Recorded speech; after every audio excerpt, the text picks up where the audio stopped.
जो बंद आहे उद्याचा तो गलिच्छ राजकारण आहे असं गुणरत्न सदावर्ते म्हणतात. सोडून द्या गलिच्छ माणसाविषयी काय बोलतात. उद्याच्या बंदाबाबत वर्षावर बैठकांचं सत्र सुरू आहे.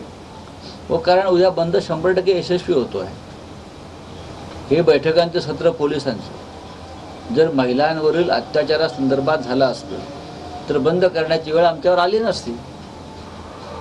जर ही पोलीस यंत्रणा ही विकृती जी महाराष्ट्रात पसरते आहे, मग अंमली पदार्थ असतील, तरुणींची छेडछाड, विनयभंग, बलात्कार, त्या संदर्भात जर पोलिसांना खरोखर कायद्याचं रक्षण करण्यासंदर्भात सरकारनं फ्री हँड दिला असता तर नक्कीच ही बंद करण्याची वेळ विरोधकांवर आली नसती. लाडकी बहीण योजनेत खोडा घालणाऱ्यांना कोल्हापूर एकनाथ शिंदेंनी केले. पण ठीक आहे, दाखवा ना कोल्हापूर.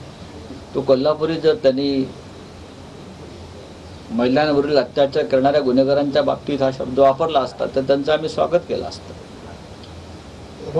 महाविकास आघाडीचा मुख्यमंत्री पदाचा चेहरा कोण असणार आहे? आता तुम्ही म्हटलं की चेहऱ्याशिवाय निवडणुकांना सामोरं जायचं. त्याच्यावर चर्चा झालेली आहे पुरेशी आणि ती वारंवार चर्चा करावी अशी काही फार हे नाही आहे. उद्धव ठाकरे साहेबांनी त्यांची भूमिका स्पष्ट केली आहे.